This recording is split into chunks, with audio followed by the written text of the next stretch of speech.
saudar a igreja aqui na paz do Senhor, desejando para cada um bom culto e um domingo muito abençoado por Deus. Aliás, já fomos abençoados através da aula do Lucas aqui, e agora adorando ao nosso Deus, com dízimos e ofertas, cantando também, e eu tenho o privilégio de estar nesta manhã, então, falando para os irmãos. Temos um relacionamento muito grande desde que começou a construção aqui, anos atrás, como também os irmãos indo lá na Montanha Jardim, e eu tinha feito um propósito de não falar isso, mas vou falar. 6 de setembro, eu estarei completando 80 anos, a tia Landa, que vocês conheceram, quem estava lá, 75 anos, 55 anos de casado, 35 de trabalho entre os índios, 25 anos de cura do câncer, 25 anos de lançamento de um CD Brincadeira de Roda, que é usado até hoje em acampamentos pelo Brasil todo. Então é um privilégio muito grande estar aqui nesta manhã falando com os irmãos. Um pouquinho frustrado por causa do microfone aqui, porque o meu sonho, quando eu via o Silvio Santos, e muitos aqui são da minha época, com aquele baita microfone, diz, um dia eu vou estar falando ainda com aquele microfonão. E agora eu ganhei o microfone, mas é pequenininho, né? Nem vai aparecer na foto. Mas é um prazer muito grande estar aqui. Eu quero agradecer o meu genro, Rodrigo, Denise, minha filha mais velha, tem mais a Nath e o Juju, e são missionários também, têm o seu trabalho secular, mas estão envolvidos, tanto comigo e a Landa na obra lá entre os índios, como também em outros trabalhos. Eles estavam em janeiro lá na África, ajudando, fazendo um trabalho muito, muito importante. E a filha deles, a minha neta mais velha, a Júlia, vai casar agora em julho e já é missionária do Complay, trabalhando entre os índios. Isso sempre foi o sonho dela e Deus tem dirigido. Eu confesso aos irmãos que eu tenho aprendido a fazer missões. E eu não vou sair daqui para não sair do foco. Eu tenho aprendido a fazer missões com a minha família e todos esses anos, lá entre os índios especialmente, mas eu ainda não aprendi a falar sobre missões. Eu fico meio perdido, então eu peço aos irmãos que me perdoem. A minha esposa fala assim, pai, ninguém quer ouvir uma mensagem, culto, mensagem, pregação, eles ouvem todos os dias. Todos os domingos na igreja, às vezes até de manhã e de noite. As pessoas querem ouvir as histórias missionárias. Outros já dizem, não, tem que mostrar foto, eles querem ver as fotos. Mas a foto sem explicação, às vezes não entende bem o que quer dizer aquela foto. E então eu quero começar, vou fazer uma mistura aqui. Fotos, coisa de missões e olhando um pouquinho a palavra de Deus. Aqui nós temos acampamentos Jovens Kaiowás. Esse ano nós estamos indo para o 12º, deveria ser o 13º, mas por causa da Covid, um ano a gente pulou. E esse acampamento tem sido uma maravilha, jovens têm aprendido a palavra de Deus, têm se convertido, têm ficado firme e tem sido uma bênção nas aldeias. Por causa desse acampamento de Jovens Kaiowá, nós estamos agora dia 14 de junho, indo lá numa aldeia, construir uma igreja para eles terem um local de culto. Pode ir passando. Aí ainda tive coisas do acampamento, pode ir passando, irmão Daniel. Então, tudo atividades aí em relação ao acampamento, só para você ter uma ideia do que a gente realiza lá com eles na cidade de Antônio João. Alugamos um lugar onde tem campo, tem todo esse espaço, e aí fizemos competições, e há 5 preleções em cada acampamento, e eles aprendem bastante. Pode ir passando. É só para os irmãos terem uma ideia. A gente aluga essa tenda lá para poder ter um local, porque o local coberto é usado como quarto das meninas, e os meninos dormem no outro lugar lá perto da piscina. Agora, aqui era um videozinho, não sei se vai funcionar, da construção lá na aldeia Jaguapiru, em Kaiowá. Jaguapiru quer dizer cachorro magro. Se você quiser chamar alguém de cachorro, chama de jaguar.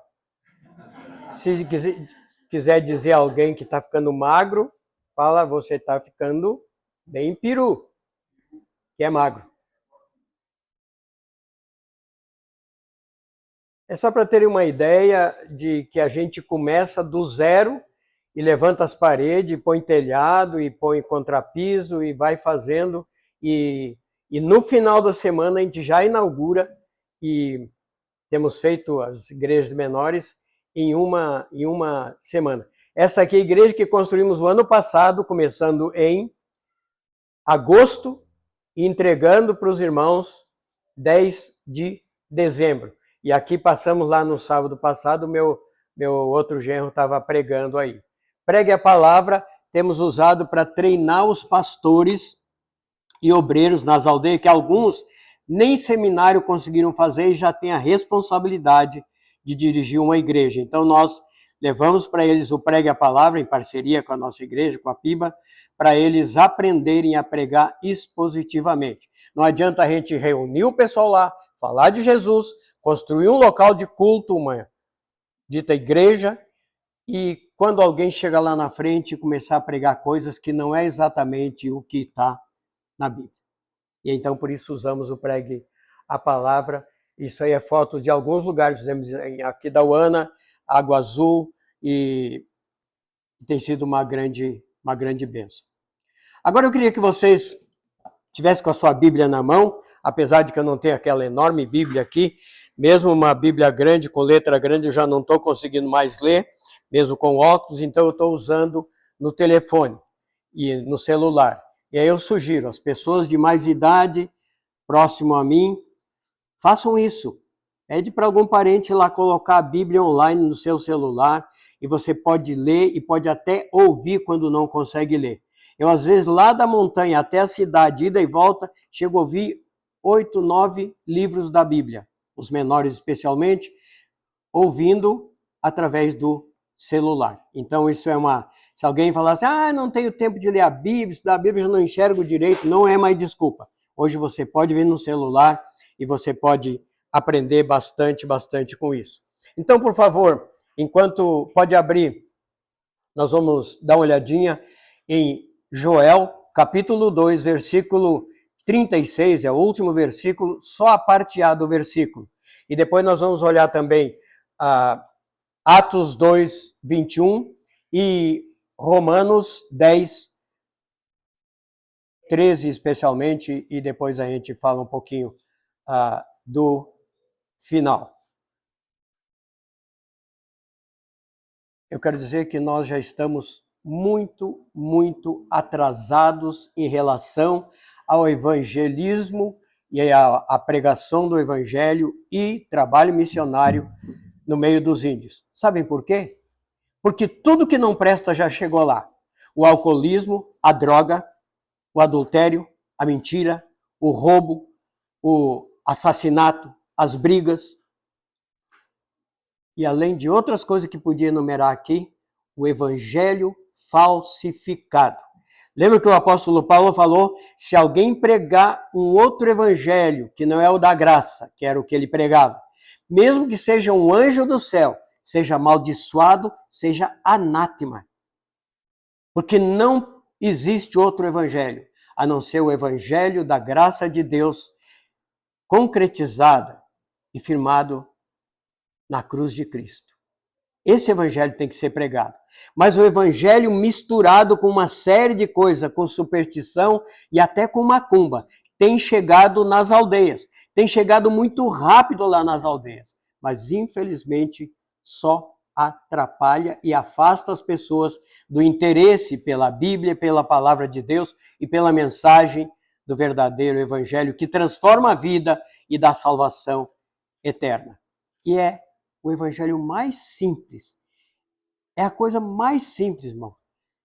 Tem gente lá fora que fala assim, mas vocês, os crentes, são muito complicados, tem que estudar muito a Bíblia e tudo é muito complicado. Não, eu vou mostrar para os irmãos nessa manhã que evangelho e falar de Jesus é a coisa mais simples que existe. Seja para falar para o vizinho, para os filhos, para a família, para os parentes não crentes, para os lá do trabalho e também para os índios e para outros mais longe. Então, tenham isso em mente. Nós estamos chegando, e outros que têm feito isso, com o evangelho da graça, com o evangelho verdadeiro, conforme a palavra de Deus, nós estamos chegando tarde. Mas ainda dá tempo. Tem muita coisa que ainda dá para fazer antes que Cristo volte ou antes que a igreja seja arrebatada. E é por isso que nós estamos aqui hoje, para desafiar vocês a participarem conosco, em primeiro lugar orando, e se Deus colocar no coração, participando financeiramente. E também, quem sabe, dando oportunidade, indo com a gente, fazendo um trabalho assim. Alguém leia, por favor, voz bem forte. Falar em voz bem forte, eu pergunto, Daniel, lá atrás está dando para me ouvir? Com 80 anos já estou um pouco surdo, então eu uso um aparelho no ouvido, só que aí fica forte, parece que eu estou falando, todo mundo lá fora está ouvindo, mas às vezes é só por causa do aparelho, que é uma caixa de som aqui dentro. Está dando para ouvir? Levanta a mão e eu fico sabendo. Ok. Então alguém leia, por favor, Joel, capítulo 2, são só 3 capítulos no livro de Joel, o versículo 32, é o último versículo do capítulo 2, a parte A do versículo. E acontecerá que todo aquele que invocar o nome do Senhor será salvo. Que fácil, né? É só invocar o nome do Senhor e já está salvo. Isso é a coisa mais barata e mais simples que existe no mundo. Alguém leia lá no discurso de Pedro, no dia de Pentecostes, Atos 21, Atos 2, 21. Atos 2, capítulo 2, versículo 21.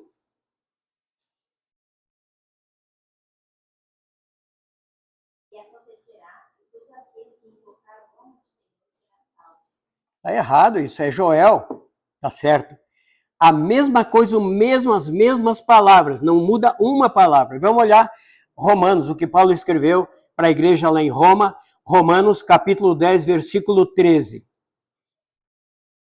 Quem encontrar pode ler. Porque todo aquele que invocar o nome do Senhor será salvo. Então, lá no Antigo Testamento, através de Joel, agora no dia de Pentecostes, no sermão de Pedro, e depois Paulo escrevendo, depois de convertido, escrevendo aos Romanos, está dizendo, todo que invocar o nome do Senhor será salvo. Agora não é só falar, Jesus! É fácil na hora de dificuldade apelar para Jesus, né? Eu lembro, minha filha Nath, é a filha do meio, estava vindo da cidade de Atibaia para lá, para a montanha. Bem no início nós tínhamos toda a família, a Dani ia dar aula, eu ia fazer minhas coisas, a Nath ia fazer as coisas dela, só tinha um golzinho bege, né? E era o mesmo carro. Às vezes eu tinha que levar a Dani lá em Piracaia, deixar ela lá, fazer minhas coisas durante o dia e à tarde e lá buscar ela, porque era o único carro que tinha. E a Nath estava vindo à noite para a montanha, usando o carro, e aí viu um casal com uma criança no colo, no ponto de ônibus, e estava chovendo muito, e já estava escuro. E a Nath disse, eu não vou deixar esse casal com a criança aqui no ponto, eu vou dar uma carona para eles. Só que quando ela parou o carro, não era 4 portas, né, então tinha que baixar o banco para o pessoal entrar pela frente. A senhora com a criança do colo não era uma senhora, não era um casal. Era uma criança, mas eram 2 homens. E ela se apavorou, disse, meu Deus, essa hora da noite, eu vou botar 2 homens dentro do meu carro, pensando que era um casal, e agora é 2 homens e uma criança. E ela não tinha mais o que fazer, e ela conta que ela começou a falar, Jesus, não saia desse carro. Jesus, fica aqui comigo até eu me livrar disso. Jesus, fica aqui comigo. Isso é clamar. Assim, ó, não tinha outra saída, não tinha a quem apelar. Só tinha que apelar para Jesus. E isso é que esse versículo está dizendo, aquele que clamar, que reconhecer que não tem outra saída. É Jesus e só Jesus. Jesus, me salva, por favor. Bom, só para vocês não ficarem curiosos, quando o último que sentou na frente falou assim, você é filha do seu Dirceu, não é? Aí ela disse, pelo menos o homem conhece meu pai. Ela disse assim, sou sim. Aí ele olhou para o de trás e falou, viu o que eu te falei? Ele estava lá na chuva e no frio, com aquela criança, e um tinha falado para o outro assim, ninguém vai nos dar carona aqui, só se passar aqui o seu Dirceu ou alguma das filhas dele. porque ninguém mais vai nos dar carona. Mas dessa família eu tenho certeza que eles dão carona. E quando a Nath parou, eles perguntaram então se eram filha do seu Dirceu. Que honra para mim, né? Ter filhas que dão carona e também ter esse admiração e esse conceito dos vizinhos lá. Então a senhora tinha ficado no hospital e eles estavam levando a criança para casa porque não sabia que ela ia ficar no hospital. Mas toda essa história é só para ficar bem claro o que é invocar o nome do Senhor. Agora, Paulo, lá em Romanos, ele ainda vai descrever um pouquinho mais, indo para o versículo 14. Ele vai dizer assim, aquilo que a gente conhece tão bem, vocês podem estarem olhando aí. Como alguém vai invocar o Senhor se não conhece? E como vai conhecer, vai invocar quem ele nunca ouviu falar? Então, como é que os índios vão invocar Deus se eles não sabem quem é Deus?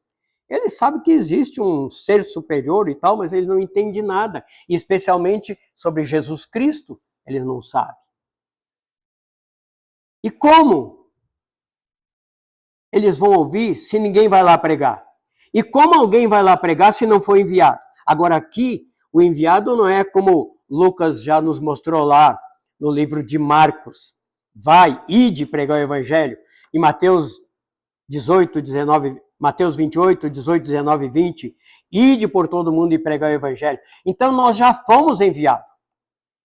Podemos sentir uma chamada para um trabalho mais específico, para um local, um povo mais específico, mas enviado nós já fomos. Então eu entendo que esses enviados aqui que Paulo está falando, que alguém tem que ser enviado para pregar o evangelho, alguém tem que ser mantido, sustentado para poder ir até lá. Nós estamos vindo de estar lá no final da semana passada, eu, meu genro, a Nath e a Landa.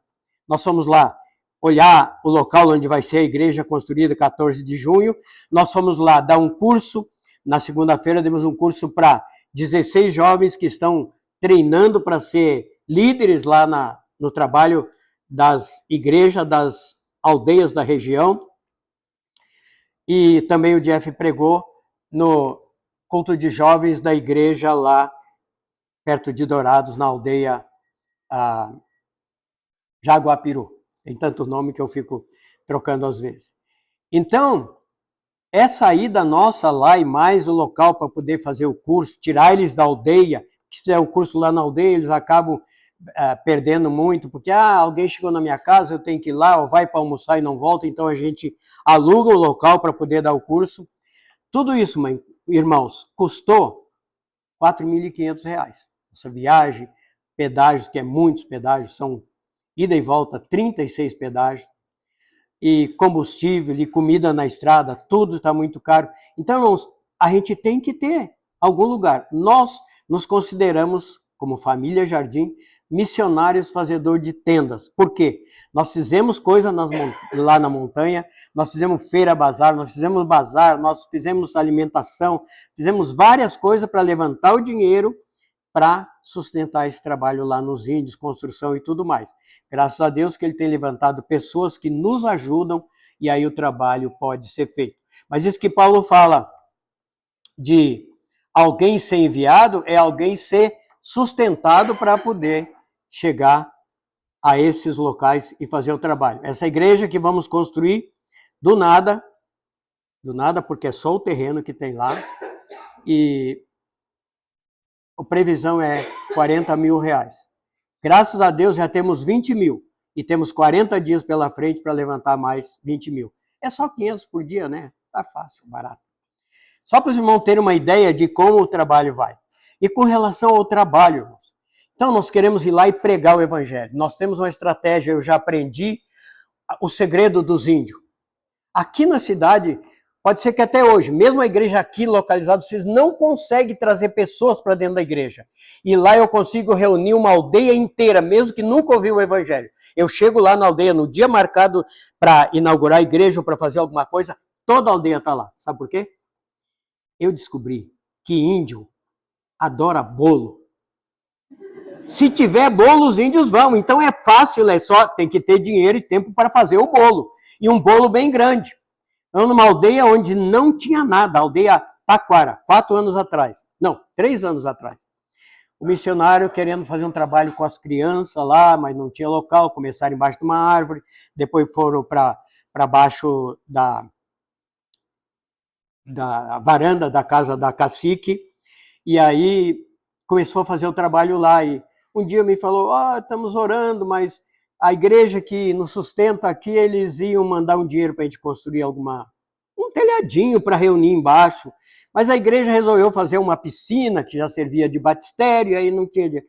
E eu falei, nós vamos aí fazer a igreja para você. Eu, meus outros poucos irmãos que são da equipe de construção, e nós vamos levantar dinheiro e vamos aí fazer. E fomos lá em uma semana, conseguimos. Quando nós estávamos andando, só para os irmãos terem a ideia da situação, o carro do Lélio, mas a carretinha atrás para levar maquinário e tudo, eu já tinha comprado material lá na cidadezinha próxima, marcado o dia deles entregarem lá para não despejar areia, cimento e pedra e outras coisas, tijolo em lugar que atrapalharia a construção. E vamos lá. Eu estava sentado no banco de trás e os dois que iam dirigir o carro até lá, na frente, e de repente um olhou, tio, é que nem nas outras vezes? Eu já sabia o que ele queria dizer. Ele disse, então, que nem nas outras vezes, precisa de tanto e nós temos um pouquinho mais da metade, e nós já estamos indo para a construção. Eu disse, olha, eu acho que o gasto total vai ser entre 26 e 28 mil. E quanto temos? 18. Aí o Lélio deu risada. É isso aí, tio disse. As pessoas me perguntam como é que é feito o trabalho lá. E eu conto e falo assim, quando a gente sai não tem todo o dinheiro, Deus vai providenciando. E eles acham que isso é uma loucura, mas a gente sabe que é uma verdade e é uma prova de que Deus está nos abençoando. E aí de repente tocou o telefone e eu vi lá, 1.300 caiu na conta. Eu falei, 1.300 já caiu agora. E o carro rodou mais um pouco e de repente caiu lá. Olha, caiu mais tanto. E para os irmãos terem uma ideia, chegamos lá e começamos a construir, todo o material estava lá. Em uma semana construímos a igreja, 6 metros por 12, e o trabalho continua sendo feito todos os domingos lá nessa aldeia Taquara. Mas tinha um problema. A luz lá, que já tinha luz, mas era muito fraca, não tocava nem a betoneira para fazer o concreto e a massa, e nem a máquina de solda para soldar a parte de ferro da estrutura. Então, uma noite, eu dormindo ali do lado da construção, não tinha banheiro, não tinha nada. Barraquinha, o Lélio dormia na caminhoneta, deitava os bancos, e o Wilson dormia lá na varanda da casa da cacique, que era uns 400 metros adiante. E tinha um amigo nosso, pastor Henrico, alguns talvez conhecem, estava lá no hospital. E aquela noite, nós tínhamos que no outro dia alugar o gerador, mas não tinha mais dinheiro. Precisava de R$900, 800 para o gerador e 100 para a gasolina para tocar o gerador para a gente poder fazer o resto que faltava. E umas 3 da manhã eu acordei, muito frio, parecia aquele frio de deserto que a gente ouve falar. E eu disse, meu Deus, eu na minha idade passando esse frio aqui, mas eu não tenho dúvida que o Espírito Santo colocou no meu coração. Você queria estar lá no ar-condicionado da UTI, onde o Henrico está tratando da sua saúde? Eu falei, não, eu quero estar aqui, está muito bom aqui. Eu estou contando isso, irmãos, porque no outro dia, onde nós estávamos não tinha internet, tinha que ir lá na casa da cacique para ter internet, que era mais lá no alto. Pois tinha uma mensagem no meu celular, e era a Nath dizendo, pai, entrou R$900 na conta, é do Henrico, ele está lá na UTI, mas ele disse que sentiu no coração de depositar na sua conta R$900 para o senhor usar aí na construção. Eram os 900 que faltavam para o gerador. E era alguém que eu tinha orado por ele naquela madrugada. E se me perguntasse assim, Deus vai te mandar esse dinheiro através de alguém, em milhares de pessoas seria ele a última pessoa que eu ia pensar. O cara está na UTI. E Deus usa alguém que está na UTI para dizer para a esposa, deposita por Dirceu R$900. Então Deus vai diante de nós. Por isso nós precisamos das orações dos irmãos para que esses pequenos e grandes milagres aconteçam. Eu vou só olhar aqui, não minhas anotações, mas o horário. 11h01. Irmão Daniel, que hora tem que terminar? 11h20? Ninguém precisa almoçar hoje, né? Maravilha. Eu vou, seguindo o conselho da minha esposa, contar mais algumas coisas assim. Os irmãos lembram o Salmo 73. Começa o terceiro livro dos 5 livros lá da estrutura de Salmos. Salmo de Asaf. Asaf que tinha sido escolhido junto com Jedutum ou Etan e Emã para dirigirem o louvor, para ter um louvor constante lá na tenda, nem tinha o templo de Salomão ainda, para eles dirigirem o louvor e cada um dirigia 8 grupos de 12 pessoas, era um total de 288, só dirigindo o louvor ali noite e dia diante da arca, depois da arca ter sido recuperada e trazido lá para o Monte Sião. Então, Asaf dirigia aquele grupo de música, mas ele também escreveu o Salmo 73. E quem já leu, já conhece o Salmo, vai lembrar que Asaf começa a olhar, focar os ímpios, os vocários da vida daquela época, né? Que tinham muito dinheiro, que tinham tudo. E no Salmo ele vai descrevendo, eu não lembro se é o versículo 17, até que ele entra na presença do Senhor, lá na tenda, mas com certeza hoje para nós é quando entramos diante de Jesus Cristo e da palavra de Deus, e aí ele começou a focar nas coisas de Deus e mudou. Então, nós na nossa vida cristã, temos essas horas de começar a focar coisas desse mundo e nos esquecemos das maravilhas que Deus tem para nós lá na eternidade. Os irmãos têm aprendido sobre isso na escola dominical. Então, nós estávamos indo para um acampamento Jovem Kaiowá, eu acho que era o 2º ou o 3º, não lembro mais. E o nosso ônibus quebrou, 1 da madrugada, no lado da rodovia. E lá nós tivemos que ficar de madrugada de quarta para quinta, até sexta, 1 da tarde, para que o ônibus fosse consertado e pudesse voltar na estrada. Só que enquanto nós estávamos lá, com dificuldade, não tinha nem banheiro, nem nada perto. Os ônibus envelopados dos artistas, especialmente duplas sertanejas, passando, rodando tranquilo. E a gente olhava e dizia, esses caras estão indo pregar coisa de Satanás, levar as pessoas para o inferno e tem ônibus envelopado, bonito, rodando. E a gente está com esse ônibus velho quebrado aqui, nós só queremos ir lá pregar o evangelho. Então tem horas, irmãos, que a gente começa a focar em outras coisas e tiramos o foco. Sabe o que aconteceu?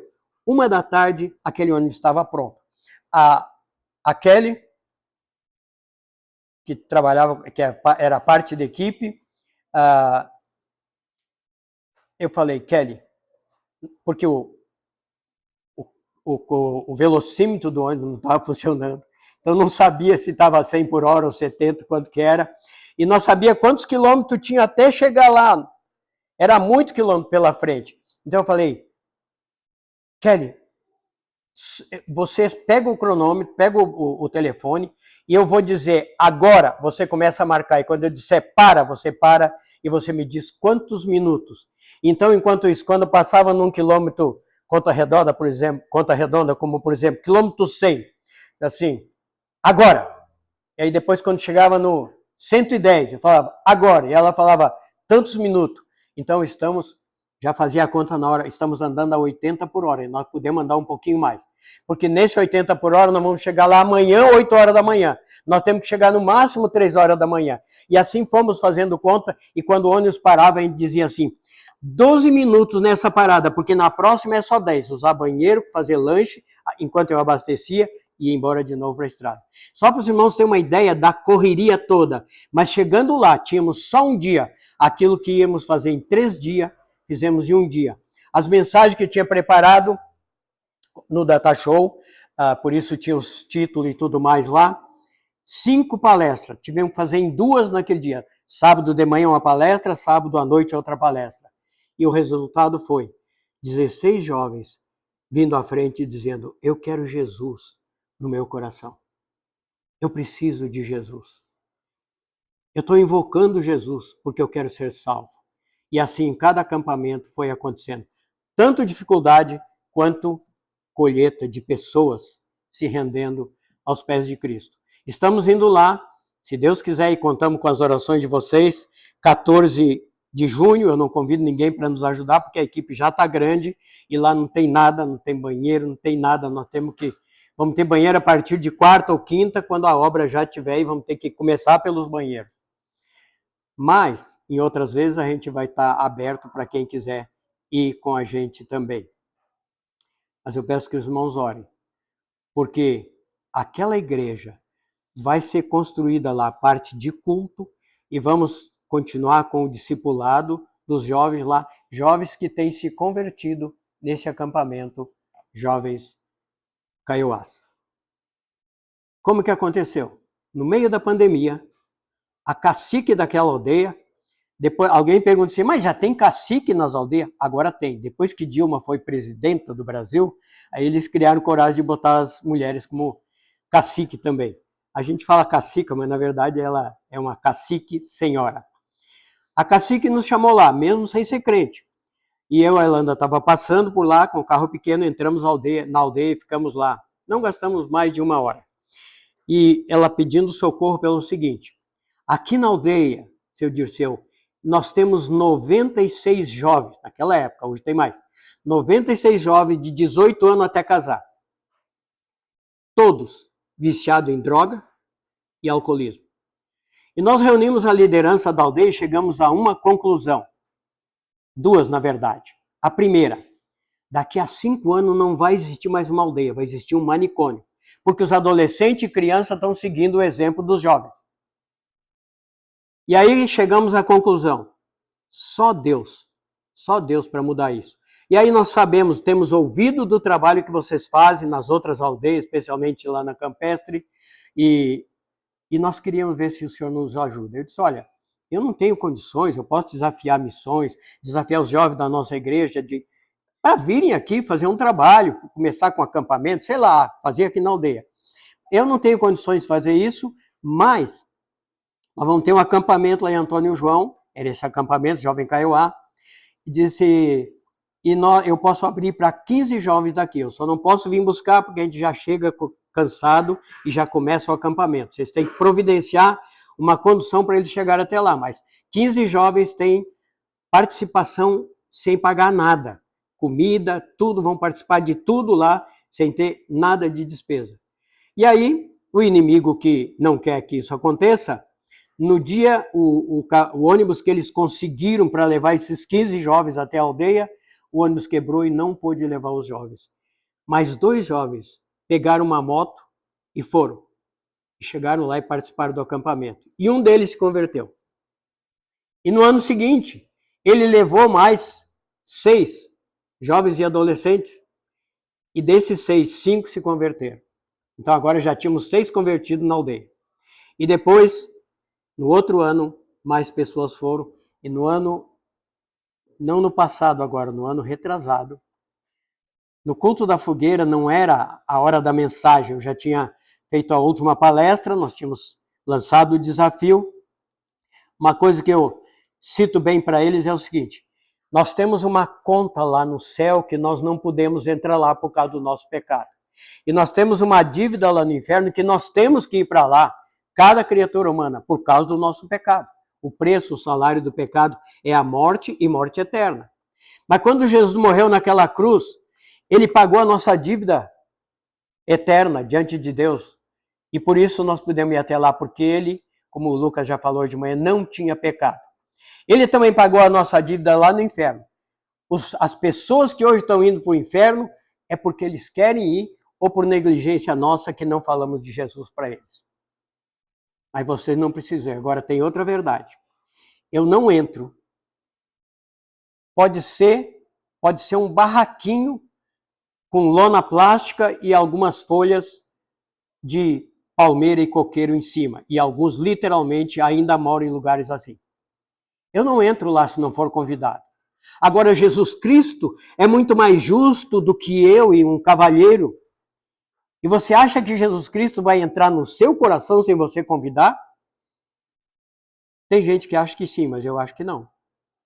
Porque se fosse sim, então Deus tinha nos feito igual às outras coisas, todos os animais e tudo da natureza que obedece à lei dele.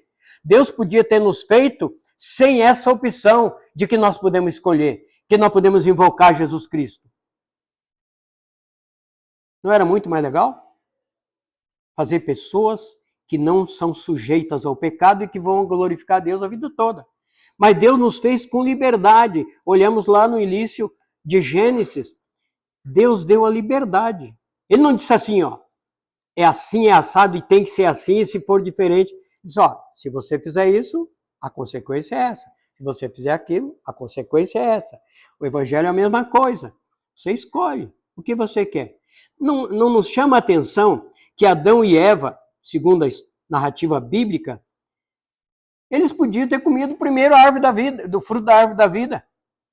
Não. Eles foram comer a do entendimento. E hoje não continua assim.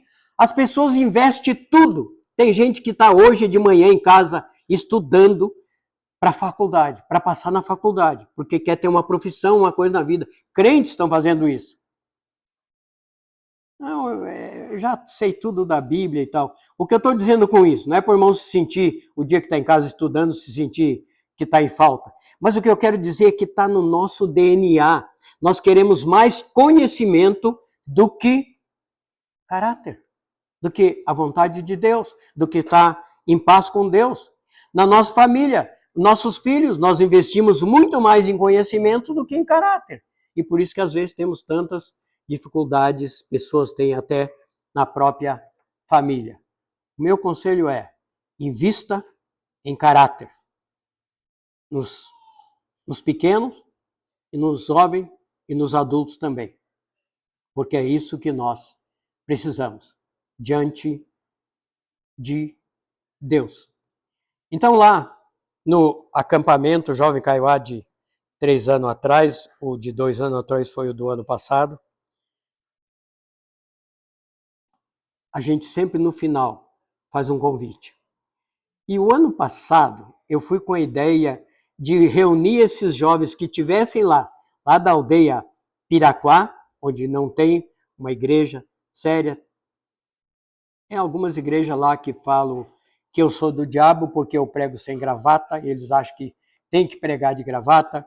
Quem tiver sem gravata, quando Cristo voltar, não vai ser arrebatado. E se você olha para o futebol, para a bola, para o campo de futebol, você já está em pecado. Então os irmãos entendem como é que um índio vai entender e aceitar a doutrina bíblica, o evangelho verdadeiro, quando é contaminado com todo esse tipo de coisa. Então, eu disse, vou chegar lá e vou convidar. Agora vocês já são uma igreja. Já tem 12 convertidos lá da Piraquá. E se vocês se reunirem lá para orar junto, ler a palavra de Deus, cantar, orar um pelo outro, contar os seus problemas, vocês já vão estar agindo como uma igreja. Peçam para o cacique um local lá e eu convido meus amigos e convoco as igrejas para orar e levantamos dinheiro e material e vamos lá fazer uma igreja. E eu estava falando isso no ano passado para o Alessandro, que é o jovem lá que temos investido para ele, e ele é um dos líderes lá que convoca e faz tudo. Crente muito firme, se converteu num desses acampamentos. E aí, o Alessandro falou, nós estávamos sentados almoçando, e contei para ele isso, e o Alessandro falou, tio, não precisa a gente lá na aldeia falar com o cacique está aqui. Mas como assim? Esse não é mais aquela cacica, agora o cacique é meu cunhado, casado com a minha irmã, que já está no segundo acampamento aqui, e ele é aquele lá com o jaleco azul da Montanha Jardim, aquele de mais idade. Disse, então chama ele aqui agora. Então, ao invés de pedir para os jovens contarem para ele dar o terreno, já falei pessoalmente, e ele falou assim, olha, eu estou vendo tudo que você ensina para os jovens aqui nesse acampamento. Então, tem a minha palavra, eu já sei até o lugar. E agora ficamos sabendo que era bem na frente da casa dele. E lá é doado para vocês para fazer a igreja, a construção da igreja lá. E sabe o que aconteceu, irmãos? Eu fiquei feliz da vida. Agora aquele fim de acampamento, naquela tarde, depois à noite, era uma maravilha. Só que à noite, quando depois de pregar e fiz o apelo, quem não era crente veio à frente, aceitando Jesus. E o cacique veio à frente. Agora não temos um cacique que aprova e que dá o terreno lá na aldeia para a igreja. Nós temos um cacique que está querendo ver os jovens aceitarem Jesus Cristo. Agora ele é crente, ele ainda precisa de discipulado, ele ainda precisa ser batizado, ele precisa de aprender muita coisa, mas ele está lá como portas abertas para o evangelho. Então é a hora. Eu falei que nós estamos chegando atrasado nas aldeias, porque as coisas erradas já chegaram lá, mas ainda dá tempo. E Deus está abrindo portas ainda, mas é a hora, é o timing para nós aproveitarmos. Não adianta ficar só pensando, planejando, e quem sabe daqui a 5 anos a gente já juntou dinheiro suficiente para fazer uma igreja lá. Não, o momento é agora. Daqui a 1 ano, daqui a pouco tempo já muda de cacique e tudo pode ficar diferente. Mas se a igreja estiver plantada lá, ela está livre para pregar o evangelho. Isso não é maravilhoso? Vale a pena, e essa é a hora. Quando eu pedi oração no nosso pequeno grupo, que se reúne lá na montanha a maioria das vezes, e a gente se dividiu em pequenos grupos para orar, e lá no grupo eu pedi, e os irmãos que estavam no acampamento vão lembrar que eu andava de muleta por lá, né? Quando os irmãos acamparam algumas semanas atrás lá na montanha. E eu estava de muleta naquele culto, e 2 irmãs que têm orado por nós e conhecem o trabalho, falaram, mas tio Dirceu, o senhor está de muleta. E se o senhor continuar com essas muletas, mesmo assim o senhor vai lá construir? Eu vou. Eu não pude vir de muleta aqui, eu vou de muleta lá, não tem problema. E Deus sabe que eu estava disposto a ir de muleta. E 2 semanas atrás, quase 3, me livrei das muletas. Graças a Deus pude fazer essa viagem lá no final de semana, posso estar aqui hoje falando sem as muletas. Sem dizer que já fui lá em Angra dos Reis dar um pregue a palavra para 22 pastores lá e também já pude ir sem muletas. Eu estava preocupado que tinha que escrever no quadro de giz muitas das coisas da aula e eu pensando, mas como que eu vou estar de muleta e escrevendo? Como é que vai ser? E Deus me livrou das muletas. Espero que Ele me deixe livre até pelo menos 21 de junho, e com isso estou encerrando, porque 21 de junho, se Deus quiser, e com as orações e a ajuda de vocês, a gente vai estar inaugurando aquela igrejinha de 6 por 15, porque 12 é o lugar da igreja, e é 15 porque a gente quer fazer atrás um quarto cozinha e 2 banheirinhos, para o pessoal usar o banheiro, mas quando a gente vai lá, ou alguém for lá como obreiro, fazer alguma coisa, dar um curso, tem o lugar para ter a cozinhazinha e também o lugar para dormirem, sem ter que ir nas choupanas da aldeia, porque nesta aldeia a maior parte dos moradores ainda não tem luz elétrica, nós temos que alugar um gerador para fazer tudo lá, e ainda não tem banheiro dentro de casa e nem fora é um banheiro, é atrás da árvore, aquele buraco que alguns já ouviu falar. Então, esperamos que isso seja possível e que daí o trabalho vá para frente. Mas eu estou falando de inauguração. Aquele domingo, dia 21, nós queremos, e vocês aqui reunidos podem estar orando por nós queremos ter praticamente toda a aldeia lá. Mais de 600 pessoas, contando as crianças. E o segredo vai ser o quê? Bolo. Vai ter bolo, nós vamos ter que fazer esse bolo de alguma maneira. A minha esposa, depois da gente ir lá, nessa final de semana, ela falou, pai, eu vou vir aqui. Mãe, mas vai ser difícil. Não, eu vou lá, eu venho cozinhar para vocês, porque se vocês homens tiver que alguém, 1 ou 2, cozinhar, vai ser mais difícil, se envolve na aldeia e eu vou cozinhar. Então eu não sei se ela vai poder fazer o bolo, vamos ter que encomendar na cidade, mas uma coisa é certa, vai ter bolo porque eu quero toda a aldeia lá ouvindo a palavra de Deus. E prometo aqui, prometo tem que ser com a mão direita, né? Prometo que mando uma foto dos irmãos, e os irmãos vão poder, talvez até lá em áudio, e o pessoal pode botar aqui no Data Show, e os irmãos ver quantas pessoas tinham lá, e a foto do bolo. Então está lançado o desafio. Se alguém quiser ajudar a fazer esse bolo, depois fala com o Diego, a Dani, ele dá o Pix, aí a maneira como pode participar lá com o bolo. Tá bom? Eu tenho acho que 2 minutos ainda. Alguma pergunta que... Não, está na hora já. Se você tiver alguma pergunta, pode me perguntar depois, quando estivermos saindo. Vamos orar? Bendito Deus, obrigado pelo privilégio de participarmos da expansão do teu reino, especialmente através da tua igreja, a noiva de Cristo, aqui nesse mundo. Ajude-nos, ó Deus, a irmos atrás, mesmo lá nas aldeias, daquelas pessoas que Jesus Cristo já morreu por elas lá na cruz. Já pagou o preço de seus pecados. Nos use, ó Deus, e que possamos incentivar outros irmãos e os irmãos lá que já tem nas aldeias a continuarmos a pregar o teu evangelho, o evangelho da graça, o evangelho da cruz de Cristo, até que o teu próprio Filho venha nos buscar para vivermos eternamente no reino eterno do Senhor. Eu peço isso e peço que o Senhor abençoe a tua igreja aqui neste lugar. Obrigado por esse privilégio de estar falando para eles nesta manhã. Em nome de Jesus, amém.